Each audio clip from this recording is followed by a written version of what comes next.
Let's get right into it. Number 10. The simple pogo stick. You're watching us probably sitting down, maybe tapping your foot to some non-existent beat. But imagine a world where you couldn't do that. Not because of some weird law, but because the very act of sitting was considered a psychological and physical menace. Now imagine a world where the humble pogo stick was banned from public spaces for being a menace to society. It sounds insane, but in the early 20th century, this perfectly normal toy was seen as a genuine threat. Cities across the US and even parts of Europe outlawed them on sidewalks, in parks, and sometimes even in backyards. Why? Because the moral panic was real. You see, the pogo stick was a symbol of anarchic, uninhibited youth. It represented a dangerous break from the civilized act of walking. Think about it. A kid bouncing down the street, completely out of control, not following the established norms of pedestrian traffic. It was a visual representation of chaos, and city councils, ever the champions of boring, sensible rules, couldn't have that. It wasn't about the physical danger of falling and scraping your knee, no. It was about the psychological danger of letting go of control, letting go of order, letting a human being, especially a young, impressionable one, just bounce. They weren't banned for being a safety hazard. They were banned for being a danger to the very fabric of society. Number 9. The harmless tomato. You're at the grocery store staring at a giant, glistening pile of tomatoes. They're a staple. You put them in salads, on burgers, in sauces. You've probably never once thought, wow, this is a beautiful, deadly poison.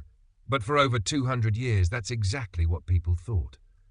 The tomato was known as the poison apple in Europe and early America, and almost no one ate it. The wealthy especially avoided it.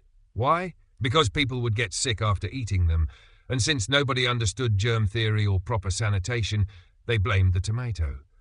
The truth is, the tomato itself was perfectly innocent. The real culprit, the pewter plates that wealthy people ate off of.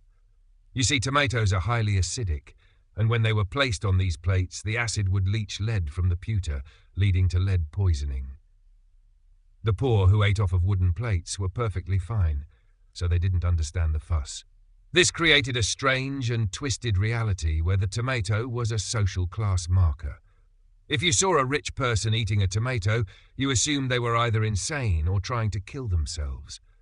So, the next time you're slathering ketchup on your fries, just remember, you're essentially eating a food that was once so terrifying, it was only consumed by poor people who couldn't afford to get poisoned by it.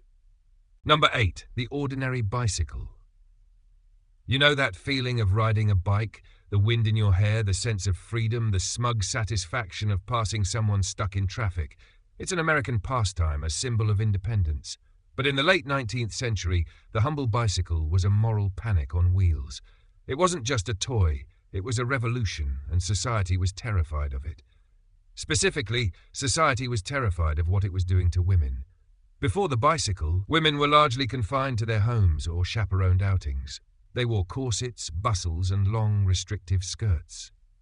Then came the bicycle, a machine that required something radical, a woman to wear pants, and not just any pants, but bloomers which were seen as scandalous and masculine. The medical community even got involved, claiming that riding a bicycle would cause bicycle face, a grotesque, strained facial expression, or even worse, it would lead to a woman's erotic mania. Yes, they literally thought bicycles would make women uncontrollably horny and ruin their moral character. The bicycle gave women an unprecedented level of independence. They could travel alone, explore and exercise in a way that had been impossible before. It was a tool of liberation, and therefore a threat to the established social order. Men and women alike wrote angry letters to newspapers, condemning the bicycle as a symbol of degeneracy and chaos. It was banned from certain parks and streets, not because it was dangerous to ride, but because it was dangerous to the patriarchy. Number 7. The simple game of chess. Think about the last time you played chess. It's a game of strategy, logic, and intellectual prowess. You're sitting there silently plotting, moving little carved pieces around a board. It's the very definition of a respectable, brain-boosting activity. But for a long time, across multiple cultures and centuries, chess was banned. Not because it was too violent or too loud, but because it was believed to be a gateway to gambling and idleness. Back in the Middle Ages, the Catholic Church was not a fan. They saw chess as a time-wasting distraction from prayer and productive work. It was, in their eyes, a game of chance and addiction that would lead people down a path of moral ruin. In some parts of Europe, the game was outlawed completely. Even in Russia, where chess is now a national obsession, early laws and decrees banned it. But the biggest reason? The potential for it to become a gambling game. All it takes is a few coins on the side of the board, and suddenly, this noble game of strategy turns into a seedy, dangerous affair.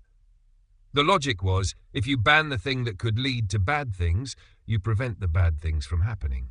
It's the same logic that makes parents worried about a child's video game obsession, except in this case, the video game was a bunch of carved knights and bishops.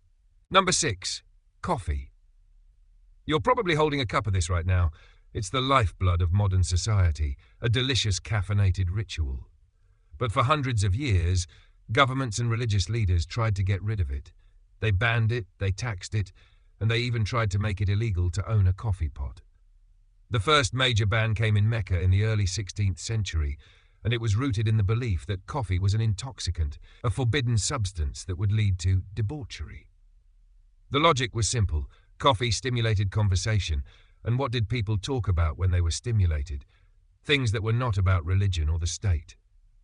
Coffee houses became hotbeds for political dissent and dangerous ideas.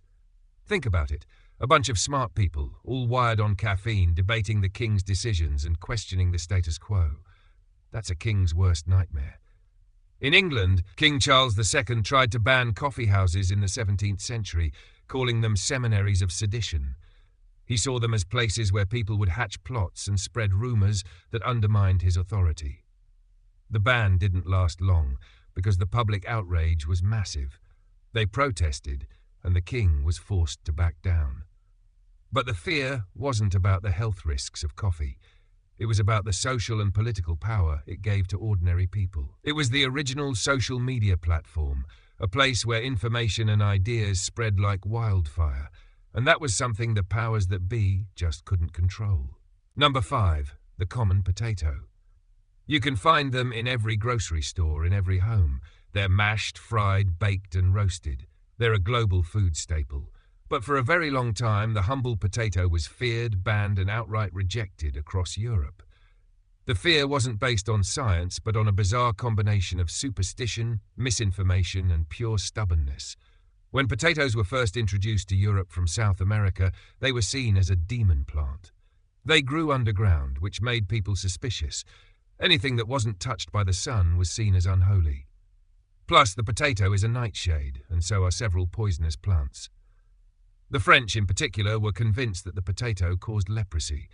It got so bad that the French Parliament banned the potato outright in 1748. They saw it as a cause of all kinds of diseases and a general moral decay. It took a clever pharmacist named Antoine-Augustin Parmentier to change the potato's reputation. He started throwing elaborate banquets for French royalty, where he would serve nothing but potato dishes. He even had a field of potatoes guarded by soldiers during the day, which made people think the crop was so valuable it needed protecting. Then, at night, he would order the soldiers to leave, allowing the peasants to sneak in and steal the potatoes for themselves. Suddenly, the potato was no longer a food for the poor. It was a food for the smart and savvy, and it was so valuable it had to be stolen. It's a perfect example of a perfectly normal thing that was banned simply because people were afraid of what they didn't understand. Number 4. The unassuming book. You're reading this right now. You're processing information from a screen, but the principle is the same. Books are how we learn, how we grow, and how we pass down knowledge. Yet, throughout history, the simple act of reading a book has been deemed so dangerous that entire libraries have been burned to the ground. Why? Because ideas are powerful, and books are the most efficient way to spread them. They can challenge authority, question religion, and inspire revolution. This is a story as old as written history itself. In ancient Rome, books that were deemed heretical or offensive were publicly destroyed. The Catholic Church created an Index Librorum Prohibitorum, a list of books that Catholics were forbidden to read. They weren't banned for being a danger to a person's physical health, but a danger to their spiritual and mental well-being. The banned books list included scientific works from people like Galileo and Copernicus, whose ideas directly challenged the Church's teachings. It wasn't just religion either. In the 20th century, totalitarian regimes like Nazi Germany and Communist Russia banned and burned books that promoted un-German or bourgeois ideas. The fear was simple. If people had access to information that contradicted the official narrative, they might start thinking for themselves. And a population that thinks for itself is a population that can't be easily controlled. The irony is, the more you try to ban a book, the more people want to read it. It's a classic case of forbidden fruit psychology, proving that the most dangerous thing a book can do is make you curious. Number 3. The devil's instrument, the accordion. Imagine a world where the accordion was banned for being too dangerous. It sounds like something out of a bad surrealist comedy, but it actually happened.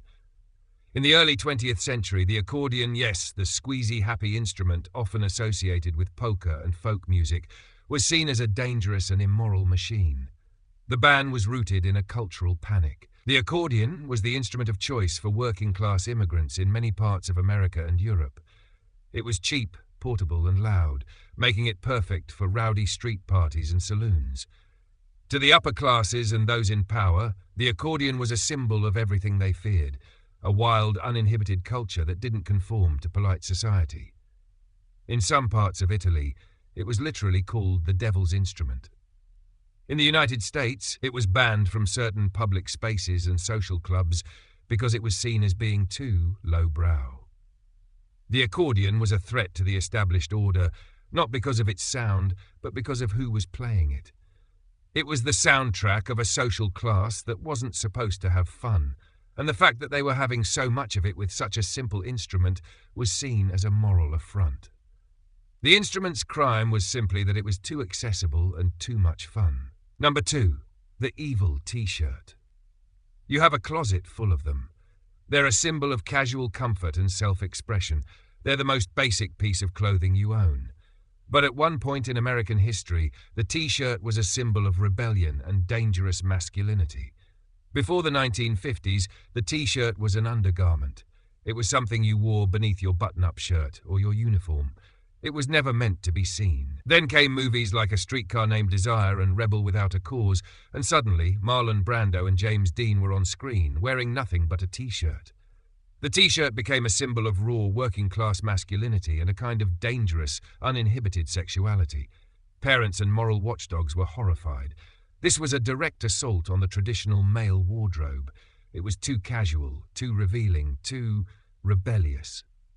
Some schools and public places actually banned T-shirts, seeing them as a sign of disrespect and a lack of moral fibre. They weren't banned for being a danger to a person's physical health, but a danger to the very idea of what a respectable man should be. It was the original "don't wear that to dinner" outfit, and it was so shocking that it was seen as a threat to social decorum itself. Number 1. The killer hamburger. You're eating a burger, maybe a classic cheeseburger, a patty, some cheese, some lettuce, and a bun. But in the early 20th century, the hamburger was so feared that it was banned from a number of public spaces and even outright rejected by some cities. It was called the murder burger, and the public's fear was based on a single horrifying truth. You couldn't tell what was in it. Back then, there were no strict food safety regulations. Hamburger meat was often ground by hand in the back of butcher shops, and people believed that butchers were using scraps of old rotten meat and offal to make the patties. The patties themselves were also cooked in massive vats of grease, making people suspicious of what was being hidden. The public had no trust in the people selling them, and the hamburger became a symbol of all that was wrong with unregulated food. The fear was so strong that even Teddy Roosevelt had to step in and try to quell the panic. The ban on hamburgers wasn't about the food itself, but about the lack of transparency and trust. It's a testament to how fear can turn a perfectly normal and now beloved meal into a public enemy. That's all for today. I'll be making similar videos in the future. Subscribe to see them.